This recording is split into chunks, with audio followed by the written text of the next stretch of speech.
Mi propia madre se puso de pie en medio del tribunal, frente a todos, y señaló hacia mí como si yo fuera una acusada peligrosa. La sala estaba llena. Bancas ocupadas, murmullos bajos, pasos que resonaban contra el piso de mármol. El aire se sentía pesado, como si nadie se atreviera a respirar demasiado fuerte. Entonces ella habló. Mi hija no está bien de la cabeza. Nunca lo ha estado. No puede manejar su vida, mucho menos dinero. No debería decidir nada por sí misma. No gritó. No necesitó hacerlo. Su voz era firme, segura, ensayada. La de alguien convencida de que nadie la va a cuestionar. Yo me quedé sentada. No dije una sola palabra. Sentí las miradas clavarse en mí. Algunas de lástima, otras de duda, otras simplemente curiosas. Escuché a 2 personas susurrar detrás de mí. El abogado de mi madre escribía rápido, sin levantar la vista. Mi madre sonreía apenas, como quien sabe que está ganando. Yo seguí en silencio. No porque no tuviera nada que decir, sino porque decir algo en ese momento habría sido un error. Ella pensaba que yo estaba destruida, que me había reducido a alguien débil, avergonzada, incapaz de defenderse. Pensaba que ese tribunal era el escenario perfecto para terminar de aplastarme. Lo que no sabía es que ese día no solo yo estaba siendo observada. Alguien más estaba siendo juzgado. Levanté la vista por un segundo y vi a la jueza mirándome fijamente. No con desprecio, no con prisa. Me miraba como si estuviera esperando algo, como si supiera que faltaba una pieza importante. ¿Por qué yo no hablaba? ¿Por qué no reaccionaba ante la humillación? La sala volvió a quedar en silencio. Entonces, la jueza inclinó ligeramente la cabeza, miró al abogado de mi madre y formuló una sola pregunta. Una pregunta simple. Y en ese instante, todo empezó a derrumbarse. Si alguna vez alguien te humilló en público sin conocerte de verdad, sin saber quién eres ni de qué estás hecha, quédate. Esta historia también es para ti. Yo no siempre fui una mujer que sabía quedarse en silencio. Hubo un tiempo en el que hablaba demasiado, en el que preguntaba por qué, en el que pensaba que si insistía lo suficiente, alguien iba a mirarme y decirme que todavía importaba. Tenía 13 años cuando mis padres se divorciaron. No fue una separación tranquila. Hubo discusiones, puertas cerrándose con fuerza, frases dichas a medias que yo escuchaba desde mi cuarto. Recuerdo estar sentada en la cama, abrazando una mochila vieja, esperando que alguien entrara a explicarme qué iba a pasar conmigo. Nadie lo hizo. Mi padre se fue primero. Hizo una maleta, me dio un abrazo torpe y prometió llamar. Llamó un par de veces. Luego cada vez menos. Con el tiempo aprendí que las promesas pueden desaparecer sin hacer ruido. Mi mamá no tardó en rehacer su vida. 3 meses después del divorcio conoció a Javier. 6 meses después ya vivía con él. 1 año después se casaron. Todo fue rápido, ordenado, como si yo fuera un mueble que había que mover para que la nueva casa se viera bien. Yo no encajaba en esa nueva vida. Al principio pensé que era una etapa, que solo necesitaba adaptarme. Pero empecé a notar los pequeños detalles. Las conversaciones que se detenían cuando yo entraba a la habitación, las decisiones tomadas sin preguntarme nada, las fotos familiares donde yo no aparecía. Una noche, mientras mi mamá hablaba por teléfono con alguien, la escuché decir una frase que se me quedó grabada para siempre. Dijo que ahora por fin tenía una familia estable. No mencionó mi nombre. Fue entonces cuando entendí que algo se había roto. No hubo una pelea grande. No hubo un momento dramático. Fue peor que eso. Fue un abandono lento, silencioso, casi educado. Dejé de ser prioridad. Luego dejé de ser una preocupación. Finalmente, dejé de ser parte del plan. Cuando cumplí 14 años, mi mamá me dijo que sería mejor que viviera un tiempo con mi abuela Ana. Dijo que era solo mientras las cosas se acomodaban. Usó palabras suaves, como si así el golpe doliera menos. Nunca regresé. Mi abuela Ana vivía en una casa pequeña, en una colonia tranquila, donde todos se conocían por nombre. No era una mujer rica ni poderosa. Había trabajado toda su vida como costurera. Sus manos siempre olían a jabón y tela limpia. Tenía una forma muy particular de mirarte, como si te estuviera leyendo por dentro. Ella no me preguntó por qué estaba ahí, no me pidió explicaciones. Simplemente me preparó un cuarto, sacó unas sábanas limpias y me dijo que podía quedarme todo el tiempo que necesitara. Esa fue la primera vez en meses que dormí sin miedo. Con ella aprendí lo que significaba sentirse visto. Me despertaba temprano para ir a la escuela y siempre encontraba el desayuno listo. Me preguntaba cómo me había ido. Guardaba mis boletas. Asistía a mis actos escolares, aunque yo no tuviera un papel importante. Mientras tanto, mi mamá se fue borrando. Al principio llamaba de vez en cuando, luego solo en fechas importantes. Después, ni eso. Pasaron años sin que supiera de mí. No preguntó si estaba bien. No preguntó qué quería estudiar. No preguntó si necesitaba algo. Yo sí preguntaba por ella, al principio. Le preguntaba a mi abuela si mi mamá había llamado. Ella siempre respondía con cuidado, como si eligiera cada palabra. Me decía que estaba ocupada, que seguramente pensaba en mí. Yo asentía, aunque en el fondo sabía que no era verdad. Crecí sintiendo que había algo mal conmigo, que si mi propia madre podía olvidarse de mí tan fácilmente, entonces tal vez yo no valía lo suficiente. Esa idea se instala despacio, pero cuando lo hace, cuesta mucho sacarla. Mi abuela fue quien me sostuvo cuando esa duda se volvía demasiado pesada. Nunca habló mal de mi mamá, nunca la justificó tampoco. Simplemente me decía que no todo el mundo sabe amar bien, y que eso no tiene nada que ver con el valor de quien es dejado atrás. Pasaron los años, terminé la preparatoria, entré a la universidad. Mi mamá no estuvo en ninguna de esas etapas. No apareció en mi graduación, no envió un mensaje, no hubo una explicación.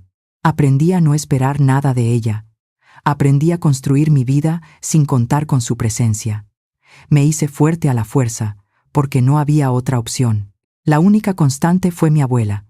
Ella estuvo ahí cuando dudé de mí, cuando pensé en rendirme, cuando sentí que no pertenecía a ningún lugar.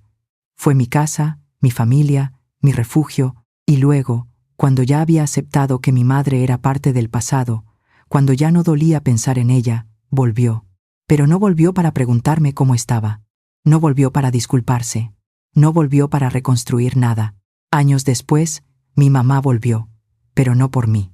Mi abuela Ana murió una mañana tranquila, sin dolor, en la misma casa donde me había criado. Yo estaba ahí. Le sostenía la mano cuando dejó de respirar, como si simplemente se hubiera quedado dormida después de una vida demasiado larga y demasiado llena. Tenía 78 años.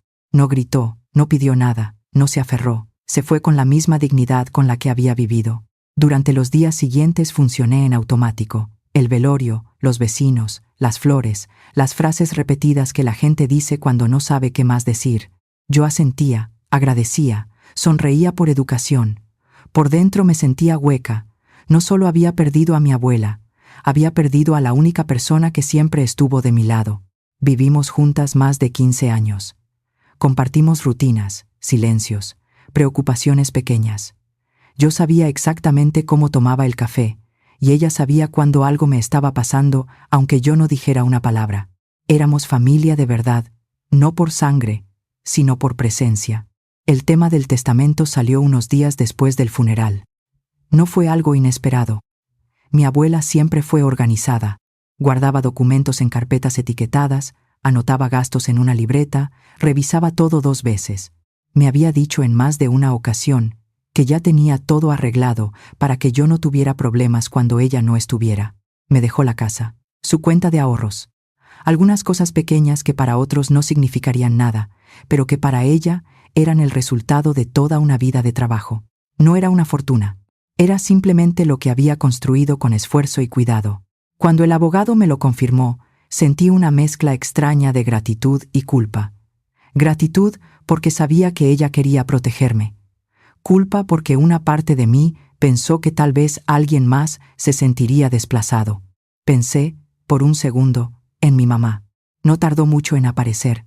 Después de años de silencio absoluto, recibí una llamada de un número que no tenía guardado. Reconocí su voz de inmediato. No preguntó cómo estaba, no mencionó a mi abuela. Fue directa al punto. Quería hablar del testamento. Dijo que era injusto, que no tenía sentido, que ella también era hija de Ana y que algo así no podía quedarse así.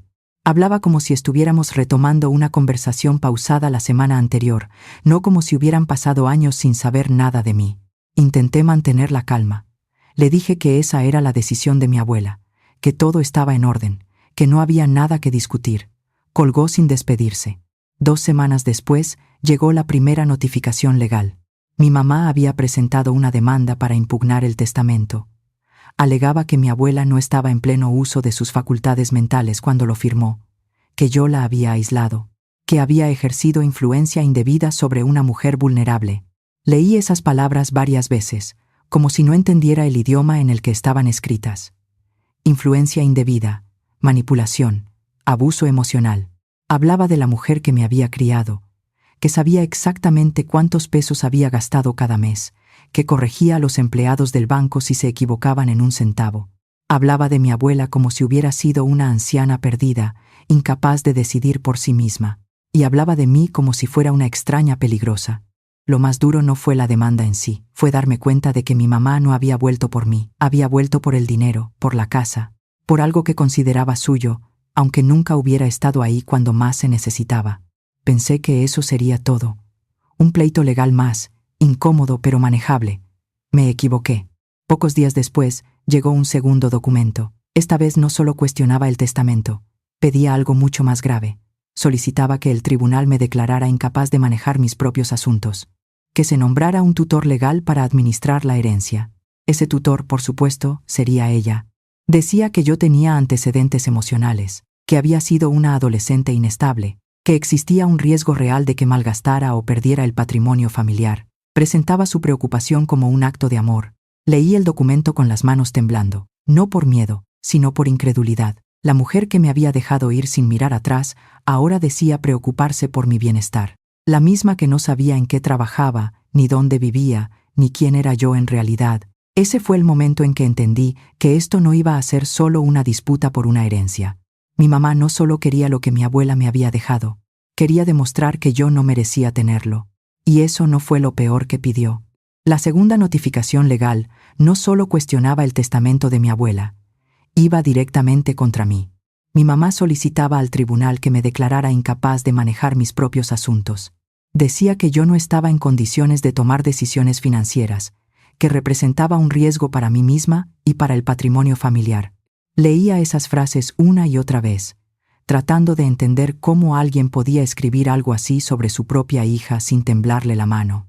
No hablaba de errores recientes ni de problemas actuales. No tenía pruebas de que yo hubiera hecho algo mal, así que fue más atrás, mucho más atrás. Presentó documentos de cuando yo tenía 14 años, informes de orientación escolar, notas de una psicóloga a la que me enviaron después del divorcio de mis padres. Hablaban de tristeza, de confusión, de sentimientos de abandono, de una adolescente que no entendía por qué su madre había dejado de elegirla. Nada fuera de lo normal para una niña en esa situación. Nada que definiera a una mujer adulta, pero en manos de alguien con malas intenciones, esos papeles se convirtieron en armas. Mi mamá los presentó como prueba de inestabilidad permanente, como si una etapa dolorosa hubiera marcado mi vida para siempre, como si pedir ayuda a los 14 años me descalificara a los 30 para vivir de manera independiente. Cuando entendí el alcance de lo que estaba haciendo, sentí algo que no había sentido en mucho tiempo. No fue tristeza, fue rabia, una rabia fría, profunda, difícil de explicar. No solo estaba cuestionando mi capacidad legal, estaba reescribiendo mi historia. Convertía mi dolor en una debilidad, mi proceso de sanar en una condena. El proceso legal avanzó rápido. Una vez que una petición así entra al sistema, no importa lo absurda que sea, se activa todo: audiencias, notificaciones, plazos. De pronto yo tenía que demostrar que estaba bien, que era funcional, que no estaba rota. Y mientras eso ocurría, las consecuencias empezaron a aparecer. Trabajo en un entorno donde la credibilidad lo es todo. Cuando alguien cuestiona tu estabilidad mental en un proceso judicial, no pasa desapercibido. Mi jefe me llamó a su oficina, cerró la puerta con cuidado, me habló con respeto, pero también con distancia. Dijo que confiaba en mí, que sabía que esto no tenía sentido, pero también dijo que la empresa no podía arriesgarse mientras el asunto no se resolviera. Era un tema legal, de imagen, de responsabilidad. No me despidieron. Me suspendieron. De un día para otro dejé de recibir proyectos. Dejé de participar en reuniones importantes. Mi nombre desapareció de correos clave. Seguía yendo a la oficina, pero era como si me hubieran puesto en pausa. Sentí como años de esfuerzo empezaban a tambalearse por algo que no tenía nada que ver con mi trabajo. La duda también se filtró en otros espacios. Personas que me conocían desde hacía tiempo comenzaron a mirarme diferente. No me decían nada directamente, pero se notaba. Esa incomodidad que aparece cuando alguien no sabe qué creer. No era una acusación abierta, era peor. Era una sospecha. Una noche, hablando con alguien cercano, escuché una frase que me dolió más de lo que esperaba. Me dijo que quizá lo mejor sería hacerme una evaluación para demostrar que todo estaba bien, que así se acabarían los rumores. No entendió que ese no era el punto. El punto era que no debía probar mi cordura para satisfacer la ambición de alguien que me había abandonado. El punto era que aceptar esa lógica significaba darle la razón. Ahí fue cuando entendí algo que nunca había tenido tan claro. Mi mamá no quería solo el dinero, quería control. Quería que yo volviera a ocupar el lugar de siempre, el de la hija débil, la que no sabe, la que necesita que decidan por ella. Usó mi pasado como un arma porque sabía que dolía, porque sabía que ahí había una herida. Pensó que eso me haría retroceder, pedir perdón, negociar, y durante unos días lo logró. Me sentí expuesta, vulnerable, como si todo lo que había construido pudiera desaparecer por unos papeles viejos y una narrativa bien contada. ¿Alguna vez alguien usó tu pasado para destruir tu presente? ¿Alguna vez algo que superaste fue presentado como si aún te definiera? Pasé noches sin dormir, repasando cada decisión, cada recuerdo, cada documento, pensando si debía salir a defenderme, hablar, explicar, gritar que todo era mentira. Pero no lo hice. No todavía, porque en ese momento entendí que defenderme demasiado pronto era exactamente lo que esperaban. Y decidí no hacerlo. Todavía. Después de que mi mamá pidió que me declararan incapaz, todos esperaban una reacción, un comunicado, una defensa pública, una explicación que pusiera las cosas en su lugar, pero no hice nada de eso. Guardé silencio. No salí a aclarar nada. No publiqué mensajes. No intenté convencer a nadie de que yo estaba bien. Desde fuera, debía parecer que me estaba derrumbando, que no tenía fuerzas para enfrentar lo que estaba pasando. Ese silencio empezó a incomodar a quienes me rodeaban. Mi novio fue el primero en notarlo. Al principio me apoyaba, decía que confiaba en mí, que todo se aclararía, pero con el paso de los días, su tono cambió. Empezó a hacer preguntas que no había hecho antes. Si estaba segura de que todo estaba en orden, si no había algo que yo misma estuviera minimizando. No lo hacía con mala intención, lo sé. Pero cada duda era como una pequeña grieta. Una noche me preguntó por qué no respondía públicamente. ¿Por qué no me defendía? Dijo que desde fuera parecía que estaba escondiendo algo. Me quedé mirándolo, sin saber cómo explicarle que había batallas que no se ganan hablando primero. No insistí, no discutí, simplemente dejé pasar el comentario. Con mis amigos pasó algo parecido. Al principio mandaban mensajes, preguntaban cómo estaba. Luego empezaron a espaciarse. Algunos dejaron de invitarme a reuniones. Otros respondían con frases cortas, cuidadosas, como si temieran decir algo incorrecto. La duda es contagiosa, no necesita pruebas, solo necesita tiempo. Yo veía cómo mi mundo se hacía más pequeño mientras mi mamá avanzaba con seguridad. Ella sí hablaba, ella sí se mostraba preocupada, ella contaba su versión con calma y convicción. Para muchos eso era suficiente. Mientras tanto, yo observaba. Empecé a repasar mentalmente cada interacción que había tenido con ella en los últimos meses, cada visita que hizo a la casa de mi abuela antes de que muriera, cada comentario aparentemente inocente, cada pregunta sobre cuentas, documentos, gastos. Hasta entonces, había asumido que su interés era repentino, motivado por el duelo o la culpa. Ahora ya no estaba tan segura. Decidí revisar cosas que antes no había tocado. No por desconfianza, sino por necesidad. Abrí cajones que llevaban años cerrados, carpetas que mi abuela guardaba con tanto cuidado, libretas donde anotaba todo, hasta el gasto más pequeño. Mi abuela siempre decía que los detalles importan, que ahí es donde se esconden las verdades. Al principio no encontré nada fuera de lugar, todo parecía normal, pagos de servicios, compras habituales, donativos pequeños. Era frustrante. Parte de mí quería encontrar algo que justificara tanta seguridad de mi mamá. Otra parte temía encontrarlo. Mientras tanto, El silencio seguía haciendo su trabajo afuera. Recibí menos llamadas, menos mensajes. Empecé a sentir que tenía que justificar mi existencia, que cualquier gesto podía interpretarse mal. Vivía con la sensación constante de estar siendo evaluada, incluso cuando estaba sola. Pero ese mismo silencio me dio algo que no habría tenido de otra manera: tiempo. Tiempo para pensar sin interferencias, tiempo para observar sin reaccionar, tiempo para dejar que los demás mostraran quiénes eran cuando creían que yo no estaba prestando atención. Y entonces empecé a notar patrones, fechas que se repetían, días específicos en los que mi abuela había retirado efectivo sin un motivo claro, montos que no coincidían con sus hábitos. No era mucho cada vez, pero sumaban. Me senté frente a la mesa de la cocina con una libreta y empecé a anotar, no conclusiones, solo hechos, día, cantidad, contexto, sin emociones, sin suposiciones. Cada vez que veía una de esas fechas, recordaba algo más. Una visita inesperada, una llamada urgente, una historia contada con prisa. Sentí un nudo en el estómago. No quería llegar a ninguna conclusión apresurada. Sabía que la mente puede conectar cosas que no están relacionadas cuando hay miedo de por medio. Así que seguí en silencio. Seguí observando. No confronté a nadie.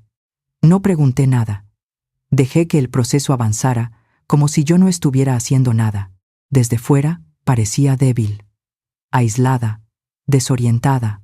Desde dentro, estaba más atenta que nunca. Y fue en una de esas revisiones, cuando ya pensaba que quizás solo estaba buscando algo que no existía, cuando encontré un documento guardado donde no debería estar. No era una copia común. No era algo que mi abuela soliera mezclar con otros papeles. Lo saqué despacio. Lo leí una vez, luego otra. Sentí como el pulso se me aceleraba, porque ese papel no debía existir. Y en ese momento supe que el silencio había valido la pena. El documento que encontré no era una carta ni un testamento oculto. Era algo mucho más simple, y por eso mismo, más peligroso. Era una carpeta con estados de cuenta bancarios que mi abuela había guardado sin decirme nada. Siempre había sido ordenada, pero esos papeles estaban separados del resto. No estaban con las facturas de luz ni con los recibos del supermercado. Estaban aparte, como si supiera que algún día alguien tendría que mirarlos con atención. Me senté en la mesa, respiré hondo y empecé a leer. Los primeros meses no mostraban nada extraño. Ingresos regulares, gastos previsibles. Todo coincidía con la forma en que mi abuela había manejado su dinero durante años. Pero a medida que avanzaba en las páginas, algo empezó a cambiar. Había retiros en efectivo que no encajaban. Mi abuela casi no usaba efectivo. Prefería pagar todo con tarjeta o transferencia. Le gustaba tener registro de cada movimiento. Sin embargo, ahí estaban. Retiros hechos directamente en ventanilla. Montos que variaban, pero que siempre eran redondos. Nunca pequeños. 60.000, 80.000, 100.000. Anoté cada uno en una hoja aparte. Fecha, cantidad, lugar. No escribí nombres ni supuse motivos, solo datos. Cuando terminé de listar los retiros, conté cuántos había. 7. 7 retiros en menos de un año. Sumados, representaban una cantidad que mi abuela nunca habría sacado sin una razón muy clara. Mi primer impulso fue pensar que se trataba de una emergencia médica, algo que yo no había sabido. Pero revisé las fechas. Ninguna coincidía con hospitalizaciones ni tratamientos. Tampoco con reparaciones de la casa o compras grandes. Entonces hice algo más. Fui al calendario que guardaba en un cajón de la cocina. Era un calendario viejo, de esos donde ella anotaba todo. Visitas, llamadas, citas. Empecé a marcar las fechas. Fue ahí cuando el patrón apareció con una claridad que me dejó sin aire. Cada retiro había ocurrido el mismo día o 1 o 2 días después de que mi mamá visitara a mi abuela. No 1, no 2, todos. No necesitaba sacar conclusiones. Los números hablaban solos, no gritaban, no acusaban. Simplemente estaban ahí, ordenados, innegables. Volví a revisar cada estado de cuenta para asegurarme de no estar equivocándome. Lo hice 2 veces más.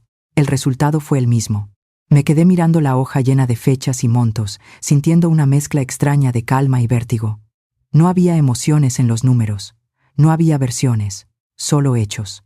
Recordé conversaciones que en su momento no me parecieron importantes, Mi mamá preguntando si mi abuela necesitaba ayuda con el banco, comentarios sobre lo complicado que era manejar dinero a cierta edad, ofertas insistentes para acompañarla a hacer trámites. En ese momento, todo adquirió otro significado. No pensé en confrontarla, no pensé en llamar a nadie. Me limité a seguir el mismo método que siempre había visto en mi abuela: revisar, anotar, verificar. Fui al banco con los documentos, pedí copias oficiales de los movimientos, no expliqué el contexto, no acusé a nadie, solo pedí información. El empleado fue amable, pero distante. Me entregó los papeles sin hacer preguntas. Cuando salí de ahí, tenía en las manos algo que ya no era solo una sospecha. Era un patrón. Y los patrones no se crean por accidente. Esa noche extendí todos los documentos sobre la mesa: estados de cuenta, calendario, notas. Empecé a ordenar todo cronológicamente, como piezas de un rompecabezas que no quería ver completo. Mientras más ordenaba, más claro se volvía. Mi mamá no había aparecido de repente después de años por casualidad. Había elegido el momento, había detectado una oportunidad y había actuado con una precisión que me helaba la sangre. Pensé en la forma en que hablaba en el tribunal, en su seguridad, en lo convencida que estaba de que yo no tenía nada para defenderme. Ahora entendía por qué, pero también entendía algo más. Ella contaba con que yo reaccionara desde la emoción, con que me defendiera hablando, con que me equivocara. No lo hice.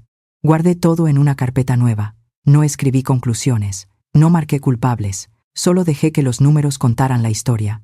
Porque los números no mienten. Y aún así, sabía que eso no era suficiente. El banco había sido solo el comienzo, pero no fue el golpe final. El banco me había mostrado el camino, pero todavía faltaba una pieza. Yo lo sentía. Había algo más, algo que explicaba por qué mi mamá se movía con tanta seguridad, como si supiera exactamente hasta dónde podía llegar sin consecuencias. Volví a la casa de mi abuela una tarde lluviosa, cuando las calles estaban casi vacías. Cerré la puerta, dejé las llaves sobre la mesa y me senté frente al archivero donde ella guardaba los documentos importantes. Ya lo había revisado antes, pero esta vez no buscaba papeles comunes.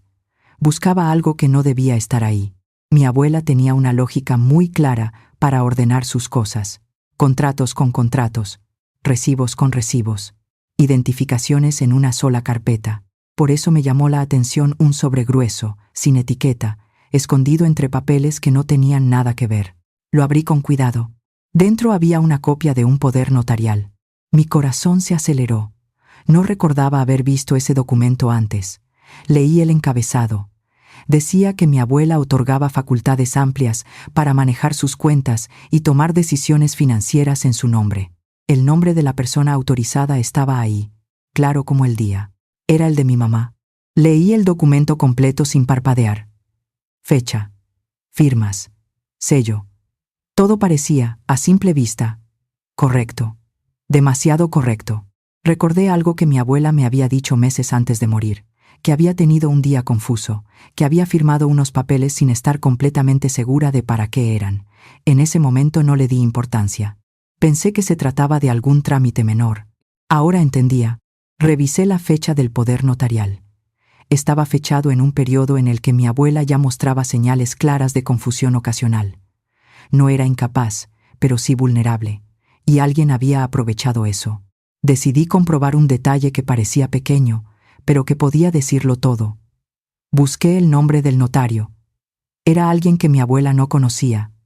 Eso ya era extraño. Ella siempre acudía a los mismos 2 notarios de confianza. Hice una llamada. Luego otra. Me tomó menos de 1 hora confirmar lo que temía. El notario que aparecía en el documento había dejado de ejercer antes de la fecha que figuraba en el poder. El sello era real, pero no vigente. Eso no era un error administrativo, no era una casualidad, era una falsificación. Me quedé sentada en el piso de la sala, con el documento en las manos, sintiendo una calma extraña.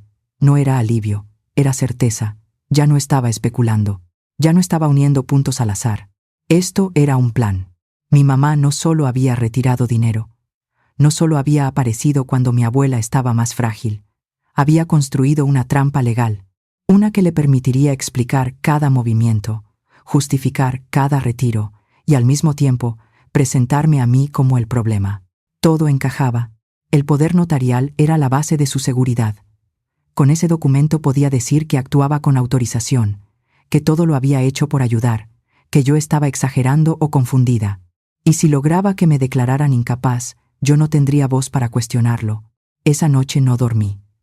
No porque estuviera nerviosa, sino porque mi mente no se detenía. Repasaba cada paso, cada palabra, cada gesto.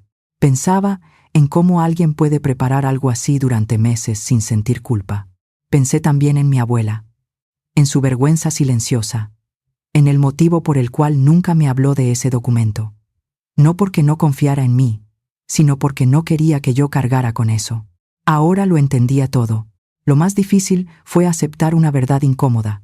Esto no era un impulso desesperado, era una estrategia.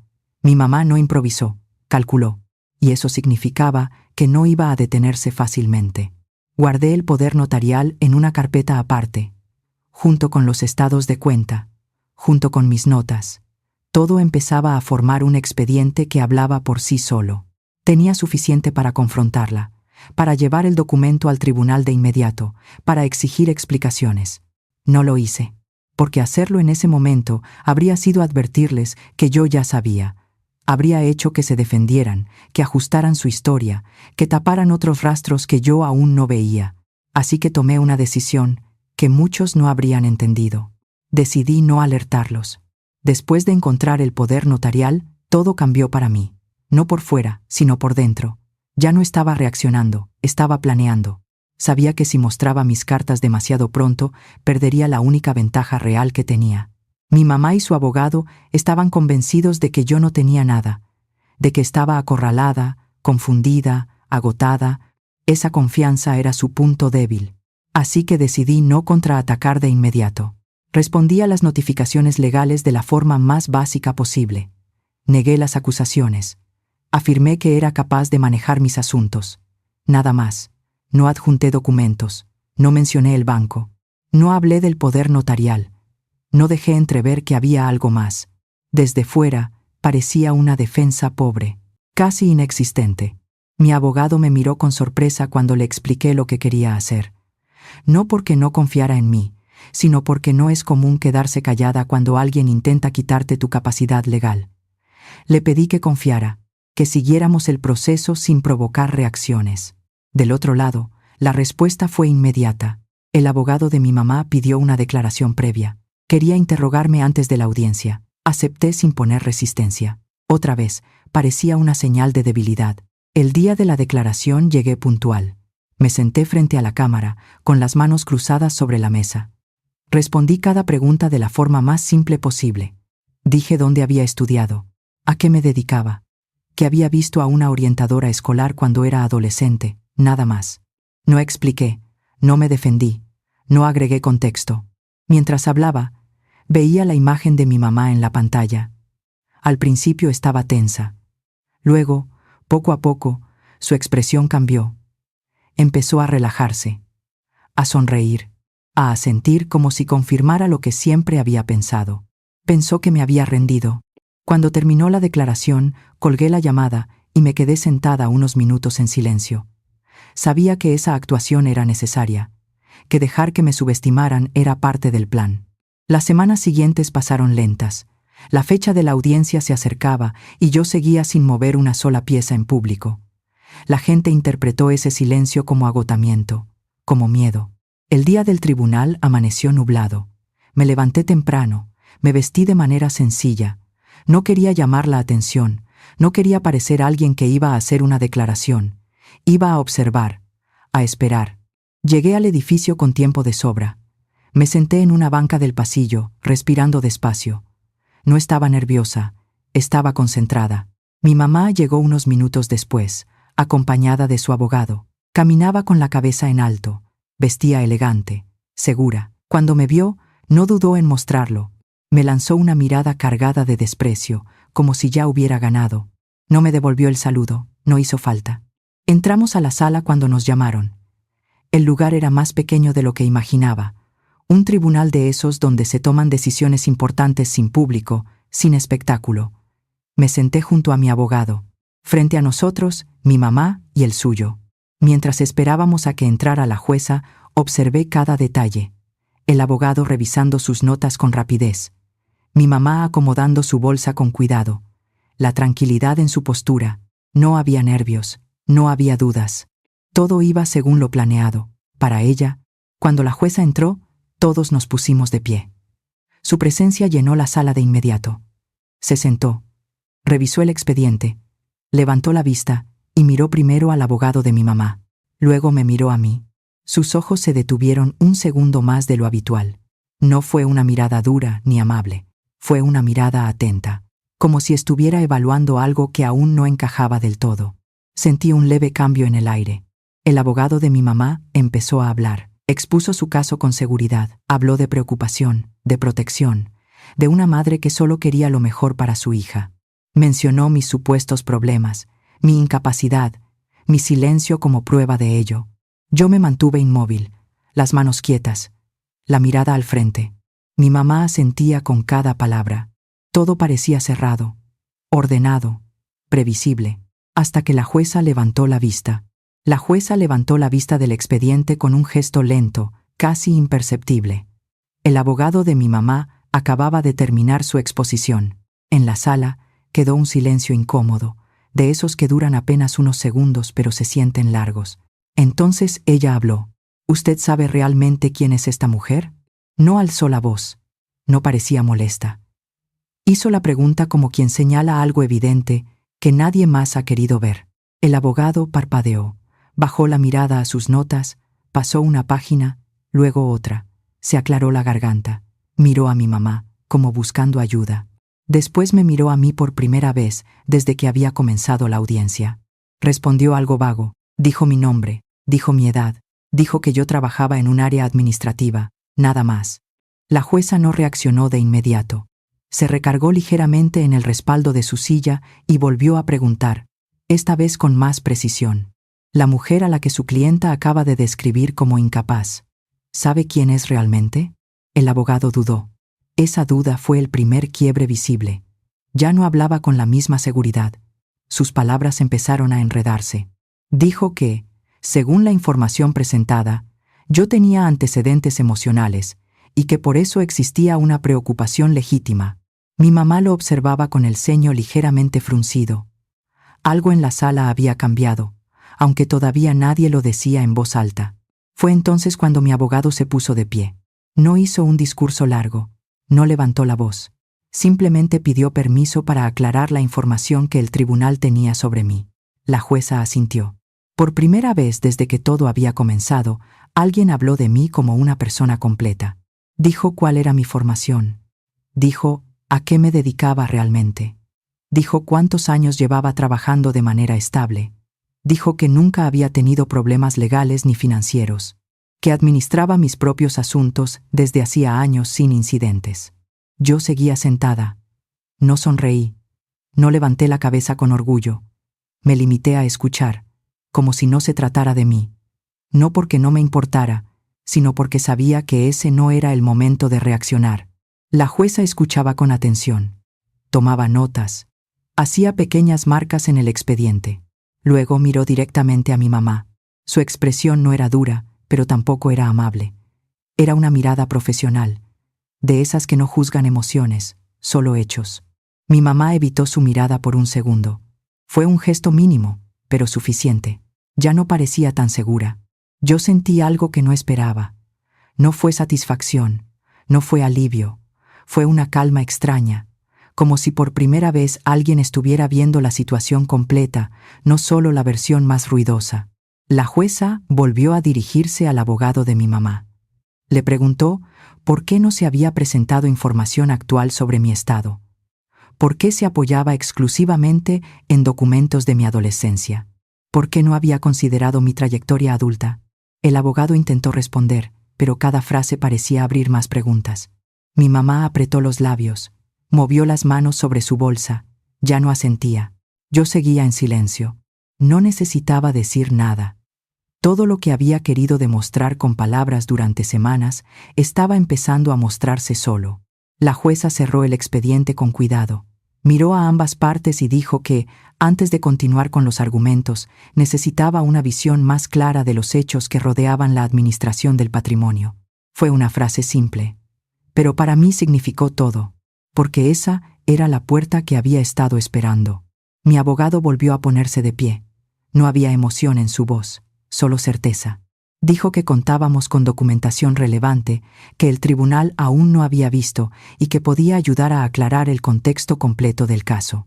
La jueza asintió sin dudar. Mi mamá lo miró, luego me miró a mí.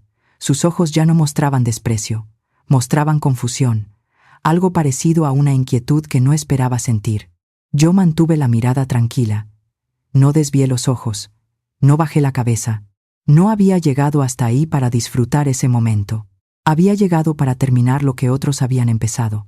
Mi abogado tomó la carpeta que habíamos preparado con tanto cuidado, la abrió con calma y dio un paso al frente. Entonces presentamos la evidencia. Mi abogado colocó la carpeta sobre la mesa con cuidado, como si el simple gesto ya tuviera peso propio. No habló de inmediato. Abrió el expediente y empezó por lo más sencillo, los estados de cuenta bancarios. La jueza tomó la primera hoja, la revisó en silencio, luego otra y otra más. Mi abogado fue señalando fechas, montos, movimientos específicos. No había adjetivos, no había acusaciones, solo datos. Retiros en efectivo realizados en ventanilla. Cantidades inusuales para una mujer que casi no manejaba efectivo. Fechas precisas, una tras otra. Después colocó el calendario de mi abuela junto a los estados de cuenta. Mostró cómo, en cada una de esas fechas, había una anotación: visita, llamada, reunión familiar, siempre el mismo nombre. Mi mamá. No hubo un murmullo inmediato. La sala se quedó en un silencio denso, pesado, de esos silencios que no necesitan reacción porque ya dicen todo. Mi abogado no se detuvo ahí. Sacó la siguiente sección del expediente, el poder notarial. Lo presentó sin dramatismo. Explicó cuándo apareció, dónde estaba guardado y por qué resultaba extraño que nunca se me hubiera mencionado. La jueza observó el documento con más atención que los anteriores. Revisó la fecha, el nombre del notario, el sello. Pidió una aclaración. Mi abogado explicó que el notario que figuraba en el documento había dejado de ejercer antes de la fecha indicada, que el sello era real, pero no vigente, que eso no era un error administrativo, era un indicio claro de irregularidad. Fue en ese momento cuando miré a mi mamá. Su rostro había cambiado por completo. Ya no estaba erguida. Ya no tenía esa seguridad que había mostrado al entrar. Sus manos se movían nerviosas sobre la bolsa. Sus ojos iban de un lado a otro, evitando encontrarse con los míos o con los de la jueza. Intentó decir algo. Abrió la boca, pero el abogado la detuvo con un gesto rápido. Era tarde. La línea de tiempo quedó completa cuando mi abogado conectó todo: las visitas, los retiros, el poder notarial, la solicitud para declararme incapaz. No como hechos aislados, sino como una secuencia lógica. No dijo que mi mamá hubiera actuado con mala intención. No usó palabras como fraude o engaño. No hacía falta. La historia se contaba sola. La jueza cerró los documentos con cuidado y se recargó en su silla. Tomó unos segundos antes de hablar. Cuando lo hizo, su voz era firme, sin rastro de emoción.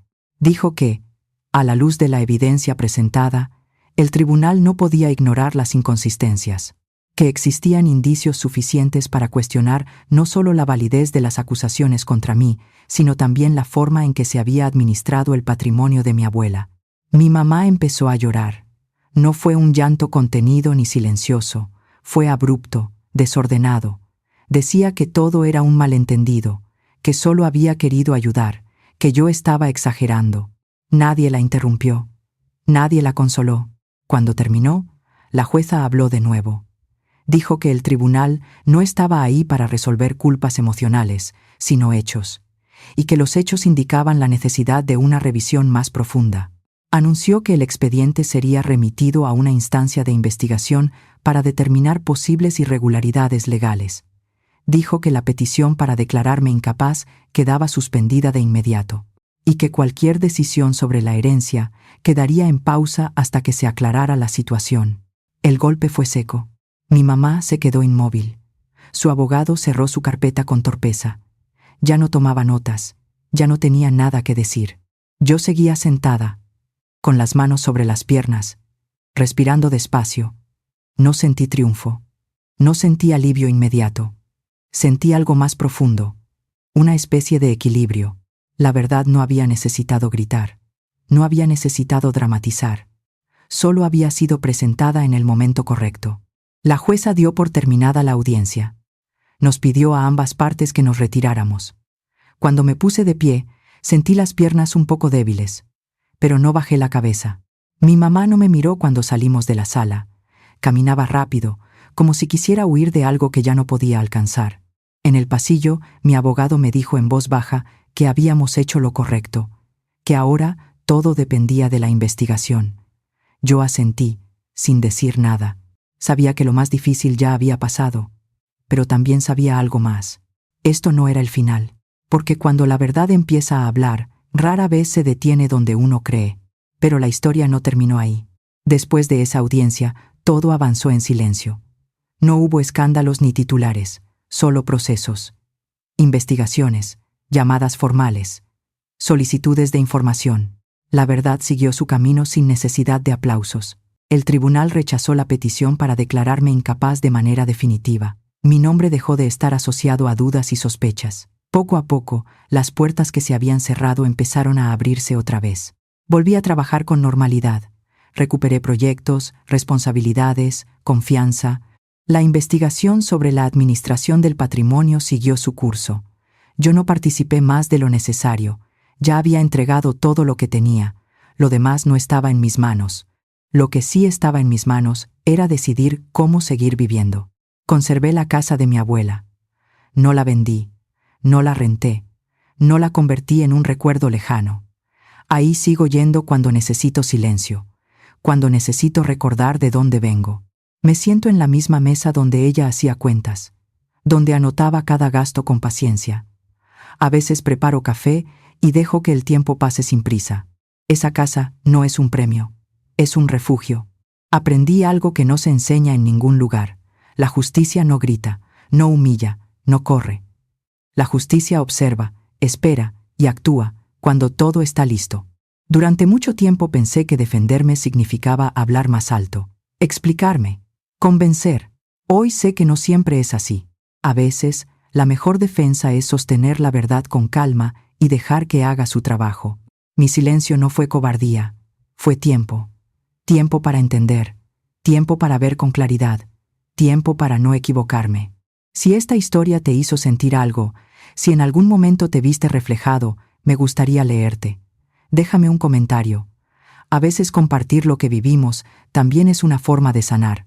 Y si quieres escuchar más historias reales, contadas desde adentro, suscríbete. Aquí seguimos hablando de lo que casi nunca se dice en voz alta, porque al final entendí algo que nunca voy a olvidar.